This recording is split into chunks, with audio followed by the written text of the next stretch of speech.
One night, Aara stood before her father's throne, her voice ringing with determination. "The humans have taken too much," she declared. "It is time they learned the price of their greed." The Sea King, his trident glowing with ancient power, nodded solemnly. "The sea will rise at your request, and the humans will fall." The King of Blackshore was no longer a man.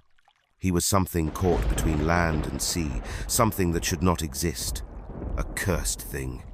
The villagers screamed in horror, some dropping their weapons, others stumbling backward. One of the nobles vomited. The king let out a sound, not a scream, not a plea, but a gurgling, unnatural wail. Well, well. If you haven't subscribed to the channel yet, you need to subscribe. Long before the hunt for mermaids began, King Eric had been a different man. Once a wise and just ruler, he had guided Blackshore through years of peace and prosperity. His people loved him, his kingdom thrived, and his name was spoken with reverence throughout the land.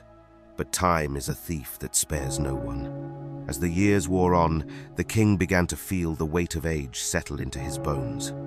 His hair turned silver, his hands trembled with every decree he signed, and the once booming voice that commanded armies now cracked with frailty.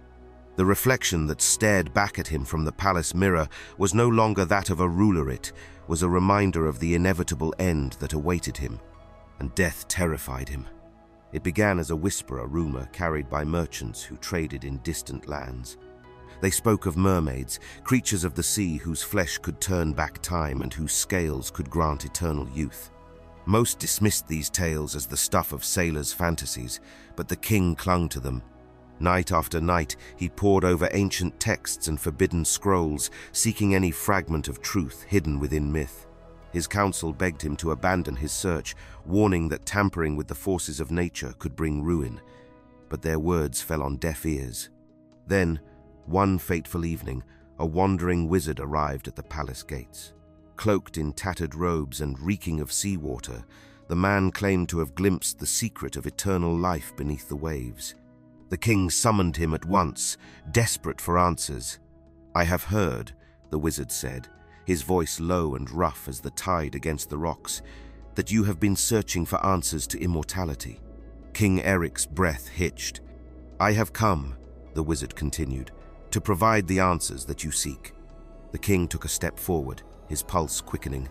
For years he had searched in vain, consulting healers, alchemists, and mystics, all of whom had offered nothing but false hope. But something about this man. There was an air of ancient knowledge clinging to him, as if he carried the weight of countless secrets within his bones. "Who are you?" the king asked. The wizard did not answer. Instead, he approached the fire and extended his hands toward the flames, though the heat seemed to have no effect on his rain-soaked skin. "There is a creature beneath the waves," he said. "A being woven from magic older than the land itself. Its flesh holds the power to turn back time. Its scales can grant eternal youth, and its heart—" He turned, meeting the king's gaze. "Its heart holds the key to immortality." The king's eyes burned with hunger. "Mermaids," he whispered. "Everything comes with a cost, your majesty," he warned. "The ocean does not give its gifts freely. If you take from it, it will one day come to claim its debt." King Eric scoffed. "And what is the cost of eternal life, old man? Gold, titles? I will pay whatever price is required." The sage's eyes darkened. "The price is your soul." The king froze. "You may live for centuries," the sage continued, his voice low and steady. "But with each mermaid you consume, the ocean's mark will burrow deeper into your flesh. You will become something less than human. And one day, when the tides rise to collect what is owed, there will be no escape." King Eric stared into the flames, his mind racing. The words echoed in his ears, but already the hunger had taken root. What was a soul compared to an eternity of power? With youth, he could rule his kingdom for centuries, outlasting his enemies, his rivals, even death itself. It was then that he issued the decree that would seal Blackshore's fate. "Bring me the scales and flesh of mermaids, and you shall be rewarded beyond your wildest dreams. Gold, land, title soul shall be yours." In the weeks that followed, as the first mermaid was brought before him, the king's heart pounded with anticipation, not with guilt, but with hunger. And as the first bite touched his lips, slimy and thick like mucus before dissolving into a wave of warmth, he felt the years fall away. The strength of youth surged back into his limbs. His heart, once heavy with the weight of age, now beat with the vigor of a man in his prime. It should have been enough, but it wasn't. The taste of immortality was like a fire in his veins. He craved more mermaids, more power, more youth. And so, the hunts continued. The tide market was born. The kingdom prospered. And King Eric, in his gilded palace, believed himself untouchable. Years have passed, and the mermaid hunts grew more brutal. The sea, once alive with song and laughter, fell silent. The mermaids, driven to the brink of extinction, retreated to the darkest depths, their hearts heavy with sorrow and rage. Unbeknownst to the villagers, the mermaid Nelson and Jaden spared was no ordinary mermaid. She was Aara, princess of the merfolk and daughter of the Sea King. That day on the boat, she had seen something rare in the eyes of human compassion. But as her people suffered, her gratitude turned to bitterness, and her sorrow hardened into resolve. One night, Aara stood before her father's throne, her voice ringing with determination. "The humans have taken too much," she declared. "It is time they learned the price of their greed." The Sea King, his trident glowing with ancient power, nodded solemnly. The sea will rise at your request, and the humans will fall. The signs were ignored. At first, the people of Blackshore dismissed the whispers of sickness as rumors spread by jealous merchants or fearful fishermen. The dead merchant, the one found with scales sprouting from his skin and his lungs filled with salt water, was written off as an isolated incident. But then, it happened again. And again. By the time the fifth body was found, this time a noblewoman, her once youthful face now stretched and fish-like, her hands webbed together in death, the truth could no longer be denied. The people of Blackshore were cursed. The victims came from all walks of life. The fishermen who had first cast their nets upon the mermaids, the merchants who had sold their bodies like common cattle, the nobles who had feasted upon their flesh. One by one, they suffered. First came the dreams. Victims woke in the middle of the night, choking, gasping for air as if drowning on dry land. Their beds were soaked, not in sweat, but in salt water, though no basin or pitcher had spilled. Then came the scales, faint at first, like a rash creeping over the skin. But by the second night, they thickened, shimmering under torchlight, spreading over their bodies in unnatural patterns. And then the voices. People began hearing whispers in the waves, soft songs that called their names. They spoke in languages no human could understand, but their meaning was clear. "Come back to the sea." Some villagers, desperate to escape the whispers, plugged their ears with wax. Others refused to sleep, terrified of what they would wake up to. But it was useless. By the third night, those afflicted could no longer walk properly, their legs bending, twisting, becoming something else. Their fingers webbed, their lungs ached, and their eyes turned glassy, reflecting light like a fish's gaze. Some tried to hide it. Some tried to fight it. But in the end, the sea always called them home. By the end of the first week, 50 villagers had disappeared into the ocean. None of them returned. Panic spread like wildfire as the kingdom begins to crumble. Merchants abandoned their stalls, fleeing the land. Nobles locked themselves in their manors, hiring desperate guards to protect them from the unseen force. The fishermen refused to sail, terrified of the deep. And yet, despite the fear, the king refused to stop the mermaid trade. His men still patrolled the shores, still hunted for mermaids, even as their own people transformed before their eyes.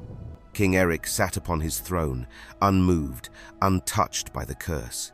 He wanted to live forever. He wanted to become a god. But deep beneath his robes, his hands trembled. His veins shimmered with a faint silver hue. He could feel something shifting inside him.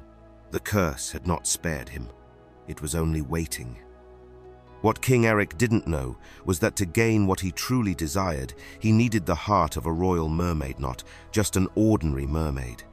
The blood of common mermaids granted fleeting youth and temporary strength, but the heart of royalty held the power of eternal life, bound to the ancient magic of the ocean itself.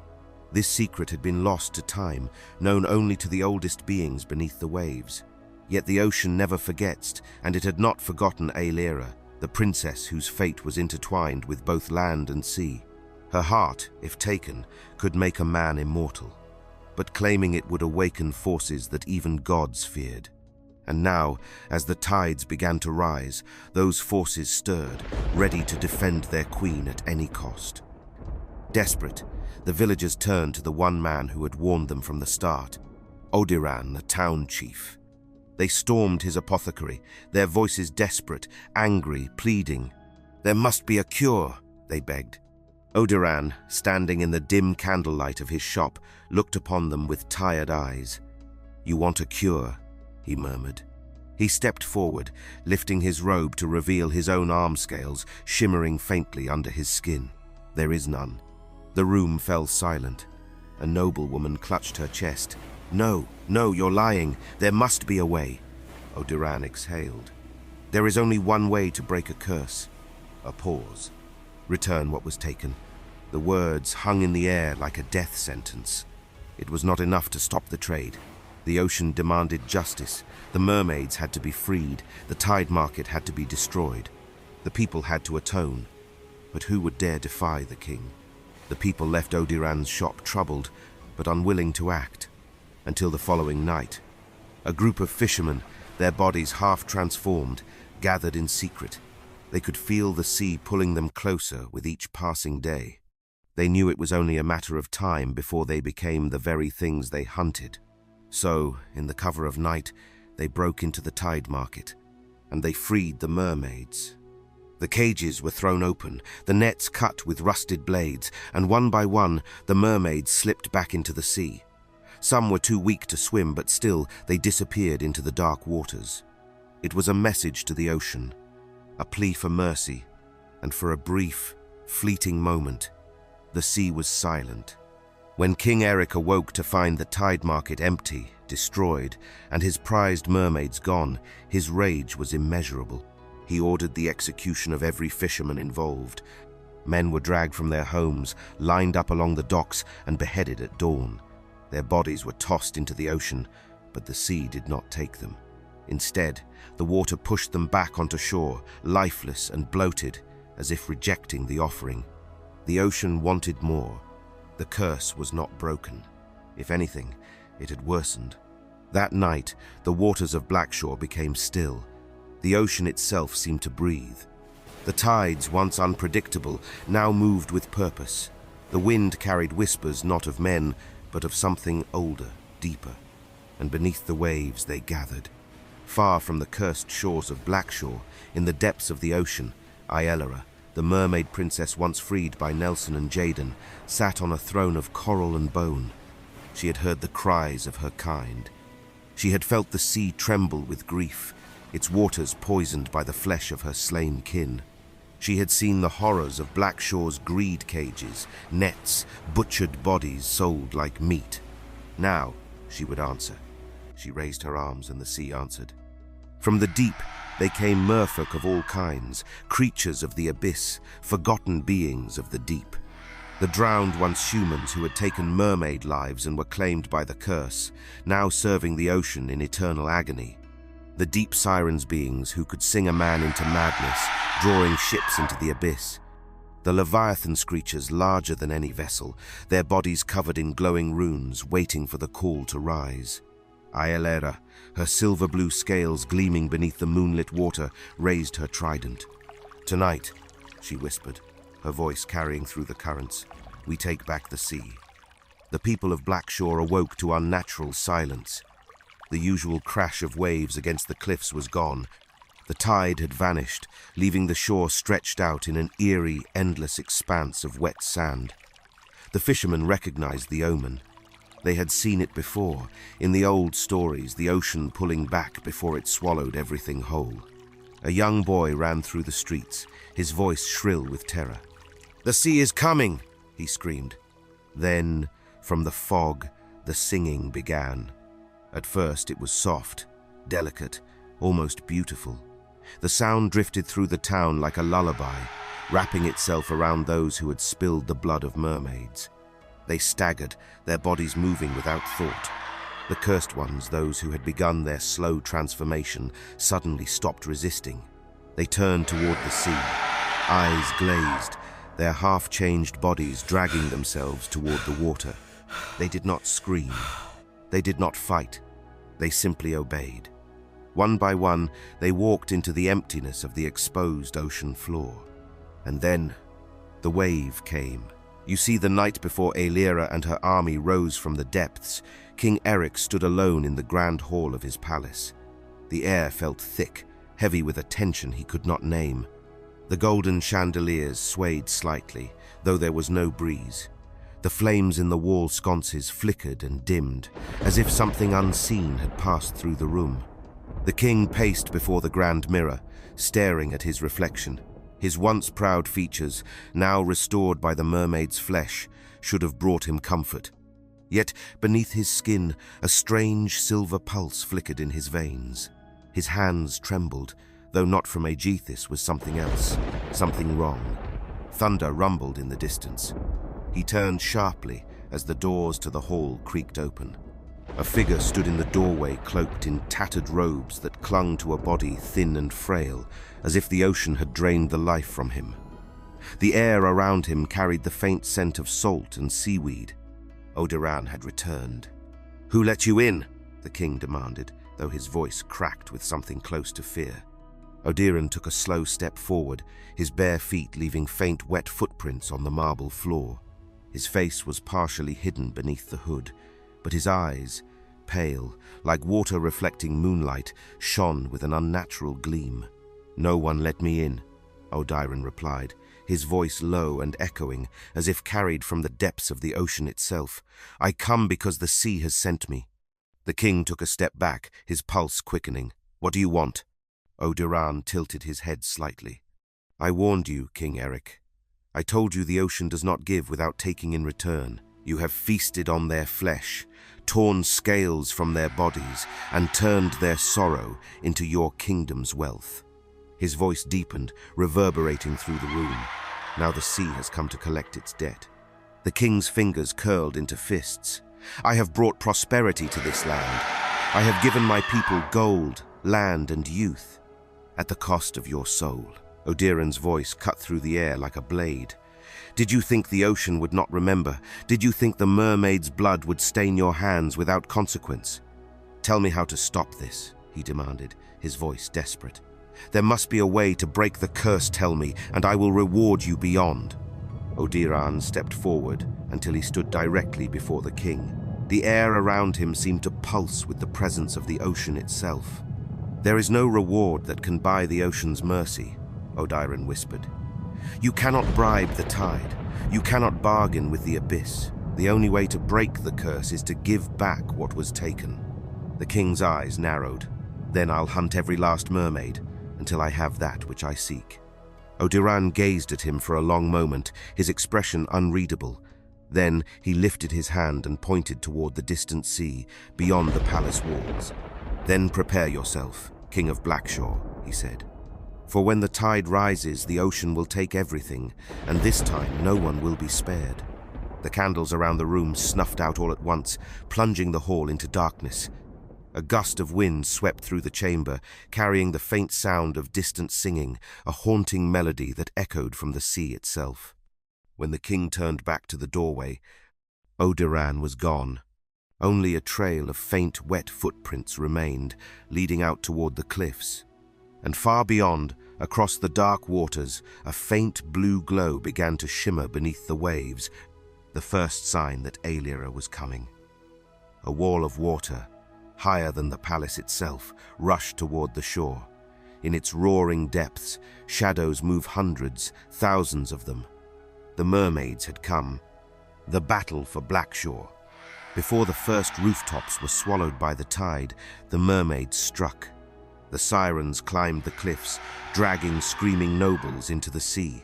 The drowned, once human, now something else arose from the floodwaters, clawing at their former kin. Black tentacles, belonging to creatures unseen, wrapped around the palace towers, pulling them into the abyss. The soldiers fought back, but their weapons were useless. For every mermaid struck down, 3 more took its place. The villagers ran, trying to flee inland, but the flood followed them. There was nowhere to run. And at the heart of it all, King Eric stood upon his throne, watching the chaos unfold. A wall of water engulfed the docks, smashing ships like they were nothing more than twigs. The sea, once a source of life, had now become a weapon. From the depths they emerged. Hundreds of them, mermaids with golden tridents, their eyes burning with vengeance. And at the forefront, leading them all, Aara, the princess of the deep. Her silver scales shimmered beneath the moonlight, her eyes cold and unforgiving. This was no longer the girl who had been caught in a net. This was a queen ready for war. But the warriors of Blackshore did not surrender. They launched arrows, dipped in poison, but the ocean swallowed them before they reached their targets. They set fire to the harbor, hoping to create a barrier, but the water rose higher, smothering the flames. They fought in the streets, in the palace, in their own homes, but the mermaids were relentless. Nelson and Jaden had not fought. They had watched in horror, helpless as their people fell to the wrath of the ocean. Now, as half of Blackshore lay in ruins, Nelson did the only thing he could. He grabbed his son's hand and ran. They pushed through the flooded streets, past the fallen soldiers, past the drowned bodies, until they reached the palace steps, where Aara stood. She turned, her trident still raised, her warriors ready to strike again. Nelson fell to his knees. "Please," he gasped, his hands trembling. "Have mercy.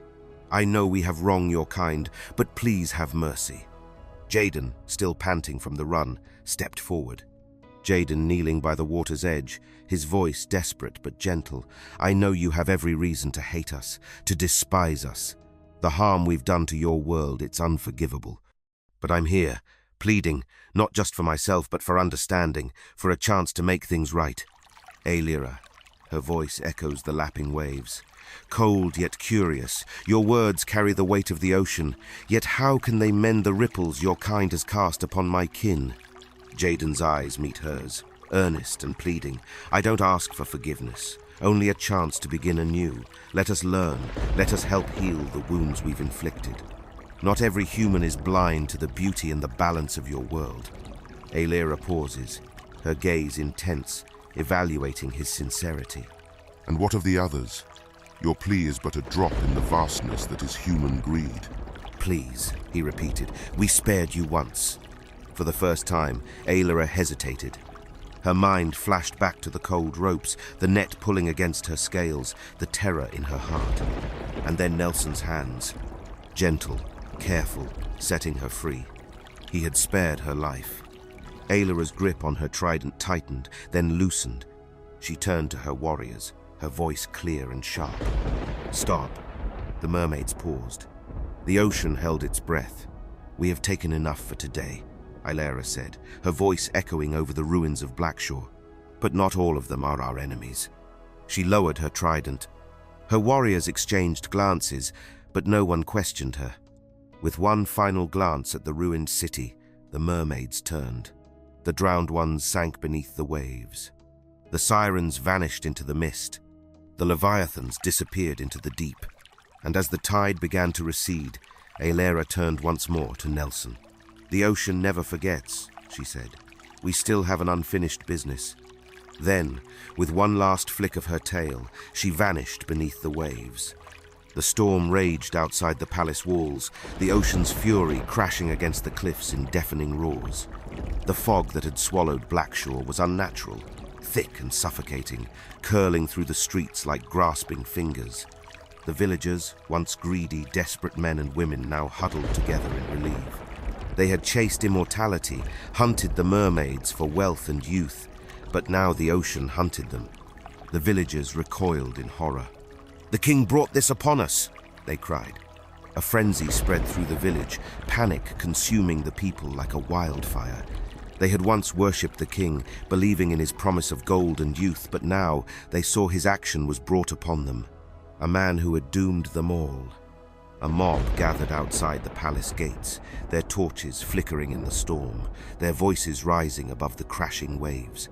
"Bring out the king!" they roared. Inside the palace, King Eric stood before his grand mirror, watching in horror as his own reflection began to change. His hair, once restored to jet black, was now losing color again but not turning gray. Instead, it shimmered like fish scales, his veins glowing an eerie silver beneath his skin. His fingers trembled, then elongated, his nails sharpening into something inhuman. A knocking a pounding at the great doors of the palace jolted him from his shock. "Your Majesty." The doors burst open, his guards stumbling back as the villagers stormed inside. An elderly man stepped forward, his eyes burning with accusation. "You have cursed us all, you and your greed." A woman, drenched from the storm, held up her childer boy, whose skin was already sprouting patches of shimmering scales. "Look at my son! Look at him! This is because of you!" The king stumbled backward, shaking his head. "No, I gave you wealth. I gave you youth. And now the sea is taking it back," someone spat. The first stone was thrown. It struck the king's shoulder. He staggered, clutching the spot where pain flared, but instead of blood, something else oozed from the wound. A thick, translucent liquid, glistening under the firelight. The villagers froze. The king gasped, staring at his own hands. His skin was growing translucent, his flesh shifting, warping, not just aging, but changing. His pupils stretched into slits, his lips parting to reveal sharp, needle-like teeth. The villagers staggered away from him. "What's happening to him?" one of them whispered in terror. Odan, the town chief, grimly watched from the shadows. He had known this would come. He had tried to warn them. "The ocean never forgets," he muttered under his breath. "And it never forgives." The king's breaths grew ragged. The voices of his people blurred, their screams muffled by the deafening rush of the sea in his ears. He stumbled backward, his legs giving way beneath him. The sound wasn't real, yet he felt it. Water, everywhere. He gasped, but his lungs felt full, not of air, but of salt. He could hear them whispering the mermaids, the ones he had stolen from the sea. "You took from us. You feasted on our kin. Now, you will return to the ocean." His body convulsed as the change consumed him completely. His human form melted away, his skin splitting apart in shimmering ribbons. His fingers webbed together, his neck elongating, gills splitting open along the sides of his throat. His robes tore as his legs fused, twisting into a grotesque half-formed tail. The king of Blackshore was no longer a man. He was something caught between land and sea, something that should not exist. A cursed thing. The villagers screamed in horror, some dropping their weapons, others stumbling backward. One of the nobles vomited. The king let out a sound, not a scream, not a plea, but a gurgling, unnatural wail. His mouth stretched impossibly wide, his eyes bulging, his arms flailing as if he were drowning on dry land. The people knew then this was no longer their king. He belonged to the ocean now. "Take him to the cliffs!" someone shouted. The guards, who had once sworn loyalty to Eric, now hesitated. But when they looked into his inhuman eyes, they knew. They dragged him, his grotesque form thrashing, his screams turning into desperate gurgles. The people of Blackshore followed, their torches flickering in the wind, their chants merging with the roar of the sea. The storm raged harder, the waves rising, as if the ocean itself was watching. At the cliff's edge, they threw him over. He fell, spiraling downward until the water swallowed him whole. For a moment, silence. Then, the sea boiled. A shape, dark and monstrous, shifted beneath the waves. It was larger than any man, any creature. Its glowing eyes stared up at them from the abyss, and then it was gone. The villagers staggered away, their breaths shaky, their bodies trembling, but none dared to celebrate. Because deep in their bones, they feared what they had witnessed.